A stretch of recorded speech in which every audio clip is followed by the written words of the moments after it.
नमः शिवाय। दोस्तों, तुला राशि वाले जातकों का इस चैनल पे स्वागत है। इस वीडियो में हम आपको बताने वाले हैं तुला राशि वाले जातकों के लिए साल 2025 में 22 फरवरी से लेकर 28 फरवरी तक का समय किस प्रकार जाने वाला है। फरवरी महीने की इस समयावधि में आपकी राशि के ऊपर मौजूद ग्रही अवस्था क्या परिणाम देने वाली है। किन मामलों में तुला राशि वाले जातकों को बड़ी उपलब्धि और बड़ी खुशखबरी मिलेगी और किन मामलों में तुला राशि वाले जातकों को सावधानी पूर्वक चलने की आवश्यकता भी रहने वाली है। यह राशिफल तुला राशि वाले जातकों के लिए बनाया गया है और आपकी चंद्र राशि के ऊपर प्रभावी है, तो आप इसे इसी आधार पर देखें। इस राशिफल के माध्यम से तुला राशि वाले जातकों के जीवन से जुड़े हुए सभी पहलुओं के बारे में जानकारी देने वाले हैं, जैसे तुला राशि का करियर और व्यापारिक जीवन, आर्थिक जीवन, पारिवारिक जीवन, प्रेम संबंध, स्वास्थ्य, एजुकेशन लाइफ और अंत में धार्मिक उपायों के बारे में भी जानकारी देने वाले हैं। तो तुला राशि वाले जातकों को बताना चाहते हैं इस समयावधि में ग्रही अवस्था किस प्रकार की रहने वाली है। जो ग्रही अवस्था जो है वो परिवर्तनशील होती है, ग्रहों का हमेशा बदलाव होता है और ग्रही अवस्था मानव जीवन को परिवर्तित करने में भी सफल होती है। यदि ग्रही स्थिति सकारात्मक होती है तो व्यक्ति के जीवन में पॉजिटिव परिवर्तन होते हैं, सकारात्मक परिवर्तन होते हैं, और यदि ग्रही स्थितियां नेगेटिव बनती हैं तो फिर व्यक्ति के जीवन में परेशानियां और समस्याओं का सामना भी करना पड़ता है। तो देखिए, 22 तारीख से लेकर 28 तारीख तक की समयावधि में राहु देव जो हैं वो शुक्र के साथ आपके 6वें घर में रहेंगे। शनिदेव सूर्य बुध के साथ आपके 5वें घर में प्रभावी रहने वाले हैं। लेकिन 22 फरवरी 2025 को शनिदेव अस्त भी होने वाले हैं और आपके 5वें घर में सूर्य बुध युति बनाकर बुधादित्य नामक राजयोग बनाने वाले हैं, जिसमें 27 तारीख को बुध भी परिवर्तन करने वाले हैं और बुध आपके 5वें घर से निकलकर 6वें भाव में जाने वाले हैं। केतुदेव आपके द्वादश भाव में रहने वाले हैं तथा सेनापति मंगल देव आपकी राशि के भाग्य भाव में रहने वाले हैं। सेनापति मंगल वक्री अवस्था में 24 फरवरी तक रहेंगे, लेकिन 24 फरवरी को यह भी मार्गी होने वाले हैं। देवताओं के गुरु बृहस्पति आपकी आयु भाव में यानी अष्टम घर में 22 से लेकर 28 तारीख तक की समयावधि में गोचरी अवस्था में रहने वाले हैं। तो वही हम आपको बताते हैं क्या परिणाम दर्शकों को मिलने वाला है और किन क्षेत्रों में आपको सावधान रहना है। सबसे पहले आपको जानकारी दे रहे हैं करियर और व्यापारिक जीवन के मामले में समयावधि कैसी रहने वाली है। दोस्तों, कर्म भाव के स्वामी आपके लिए तुला वालों के लिए चंद्रदेव बनते हैं, लेकिन कर्म क्षेत्र के लिए जिम्मेदार ग्रह शनि और बुध को माना जाता है। शनिदेव भी अस्त अवस्था में रहने वाले हैं और बुध भी इस समयावधि में 26 तारीख तक अस्त अवस्था में रहने वाले हैं। तो तुला राशि वाले जातकों के जीवन में कर्म क्षेत्र के मामले में एकाग्रता पूर्वक चलने की आवश्यकता रहने वाली है। तुला राशि वाले जातकों के राशि के स्वामी उच्च राशि में मौजूद रहने वाले हैं, तो आपकी असीमित ऊर्जा शक्ति और क्रिएटिविटी जरूर रहने वाली है। जिन तुला राशि वाले जातकों का जुड़ाव क्रिएटिव फील्ड में है तो उन जातकों को जीवन में बड़े परिवर्तन भी मिलने वाले हैं, बड़ी सफलता भी मिलने वाली है। संगीत, साहित्य, थिएटर, सिनेमा, गायन, वादन, नृत्य या किसी प्रकार का व्यापार कर रहे हैं, इनमें तुला राशि वाले जातकों को बड़ी सफलता जीवन में मिलने वाली है। लेकिन तुला राशि वाले जातकों को बताना चाहते हैं आपके लिए भाग्येश बुध माने जाते हैं, जो 27 तारीख से बहुत ही प्रभावशाली होंगे। तो जिन जातकों के जीवन में किसी प्रकार का कार्य व्यवसाय नहीं है, उनको नवीन कार्य व्यवसाय के अवसर, नवीन अपॉर्चुनिटीज भी मिलने वाली है। बात करते हैं तुला राशि वाले जातकों के जीवन में आर्थिक स्थिति आपकी कैसा परिणाम देने वाली है। दोस्तों, धन भाव के स्वामी आपके लिए मंगल महाराज माने जाते हैं और मंगल देव आपके भाग्य भाव में इस 28 तारीख तक की समयावधि में रहने वाले हैं। और यहां पर हम आपको बताना चाहते हैं जो आपके लाभेश बनते हैं, लाभ भाव के अधिपति बनते हैं, वो सूर्यदेव माने जाते हैं, जो आपके पंचम घर में मौजूद होकर अपने सातवीं दृष्टि से आपके लाभ भाव को देखने वाले हैं। तो देखिए, तुला राशि वाले जातकों के जीवन में धन की कमी जरूर नहीं रहने वाली है।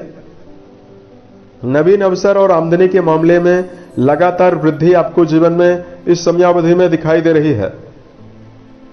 लेकिन इस समयावधि में तुला राशि वाले जातकों को इस बात का ध्यान जरूर रखकर चलना है। हड़बड़ाहट में आकर आप अपने जीवन में यदि आप धन का निवेश कर रहे हैं तो सावधान जरूर रहें। शेयर बाजार, सट्टा, लॉटरी, इनमें यदि आप अपने जीवन में निवेश करना चाहते हैं तो आपको सावधान रहने की जरूरत भी रहने वाली है। वर्तमान में शुक्रदेव राशि के स्वामी होकर द्वादश भाव यानी व्यय भाव से अपना संबंध रखेंगे। तो तुला राशि वाले जातक अपने जीवन में लग्जरी चीजों के ऊपर अपने जीवन में धन का खर्चा करने वाले हैं। भूमि, भवन, वाहन के ऊपर आपके जीवन में आपका पैसा जाने वाला है। और तुला राशि वाले जातकों को बताना चाहते हैं, घूमने फिरने के ऊपर भी, यात्राओं के ऊपर भी आप व्यय करने वाले हैं। अब तुला राशि वाले जातकों को बता रहे हैं कि पारिवारिक जीवन आपका कैसा परिणाम देने वाला है। देखिए, कुंडली का चौथा घर और कुंडली का दूसरा घर परिवार के बारे में व्यक्ति को अवगत कराता है। इस समयावधि में तुला राशि वाले जातकों का पारिवारिक जिम्मेदारी ज्यादा रहने वाली है। शनिदेव आपके चौथे घर के स्वामी होकर अस्त अवस्था में रहने वाले हैं। तो इस समयावधि में परिवार में समर्पण बनाकर आपको चलने की आवश्यकता जीवन में रहने वाली है। तुला राशि वाले जातकों को यह भी बता देना चाहते हैं कि वर्तमान समय में आप अपने जीवन में सामाजिक स्टेटस को मजबूत करने में भी सफल रहने वाले हैं। सामाजिक दायरा आपका मजबूत होने की संभावना दिखाई दे रही है। सम्मान भी आपको जीवन में मिलने वाला है। यहां पर तुला राशि वाले जातकों को यह जरूर बताना चाहते हैं कि कुटुंब के मामले में, परिवार के मामले में क्षणिक क्रोध से आपको जीवन में बचना चाहिए। तुला राशि वाले जातकों को रिश्तों में, प्रेम और वैवाहिक जीवन के मामले में यदि जानकारी दिया जाए, पंचम घर के स्वामी अस्त अवस्था में रहने वाले हैं और पंचम घर में क्रूर ग्रह सूर्य की मौजूदगी रहने वाली है। तो प्रेम जीवन में जुड़े हुए जातकों को मिला जुला परिणाम मिलने वाला है। प्रेम संबंधों में जुड़े हुए जातकों को प्रेम जीवन में चुनौतियों का भी सामना करना पड़ सकता है, इसलिए प्रेम संबंध में संभल कर चलने की आवश्यकता जरूर रहने वाली है। लेकिन वैवाहिक जीवन के मामले में दर्शकों को जानकारी दिया जाए, वैवाहिक भाव के स्वामी वक्री अवस्था में मिथुन राशि में प्रभावशाली अवस्था में रहने वाले हैं। तो जीवन साथी के द्वारा जीवन में उन्नति और लाभ की संभावना बनेगी। वैवाहिक भाव के स्वामी जो है वो वक्री अवस्था में रहेंगे, तो जो आपका जीवन साथी है आप क्रोध ज्यादा करने वाला है। ऐसे में तुला राशि वाले जातकों को रिश्तों को संभाल कर चलने की आवश्यकता ज्यादा रहने वाली है। 24 तारीख तक आप देखेंगे कि आपके पार्टनर का जो स्वभाव है काफी अग्रेसिव है, इसलिए रिश्तों को संभालने पर ज्यादा ध्यान केंद्रित करने की आवश्यकता तुला राशि वाले जातकों को रहने वाली है। यदि आप इस समयावधि में यात्राओं पर जाते हैं, नवीन जगह पर घूमने फिरने की योजना बनाते हैं, तो यहां पर आपको ज्यादा श्रेष्ठ परिणाम मिलने वाला है। बात करते हैं तुला राशि वाले जातकों के जीवन में इस समयावधि में एजुकेशन सेक्टर कैसा रहने वाला है। दोस्तों, तुला राशि वाले जातकों के राशि के स्वामी अच्छी अवस्था में जरूर हैं, लेकिन आपके पंचम और नवम घर के स्वामी, दोनों भाव के स्वामी 27 तारीख तक अस्त अवस्था में रहने वाले हैं। 27 तारीख तक नवम घर के स्वामी अस्त अवस्था में रहेंगे, लेकिन पंचम भाव के स्वामी 9 अप्रैल तक अस्त अवस्था में रहने वाले हैं। तो उच्च शिक्षा के क्षेत्र में जुड़े हुए जातकों को तो 27 तारीख के बाद बेहतर परिणाम मिलेगा, लेकिन जिन जातकों का जुड़ाव प्रारंभिक तौर पर है, प्रारंभिक शिक्षा की जो जातक पढ़ाई कर रहे हैं, उन जातकों को इस समयावधि में नेगेटिविटी से बचने की आवश्यकता ज्यादा रहने वाली है।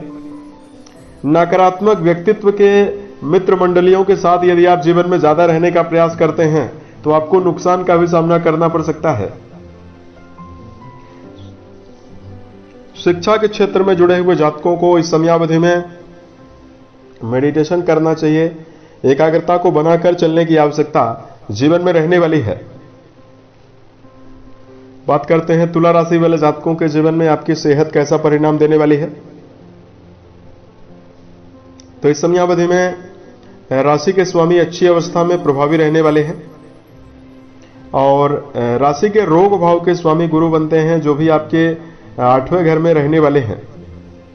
देखिए, तुला राशि वाले जातकों को जिनकी उम्र 50 वर्ष से अधिक है, उन जातकों को अपच की समस्या, एसिडिटी, पाचन तंत्र की समस्या, आंखों में जलन और जोड़ों में दर्द की समस्या परेशान कर सकती है।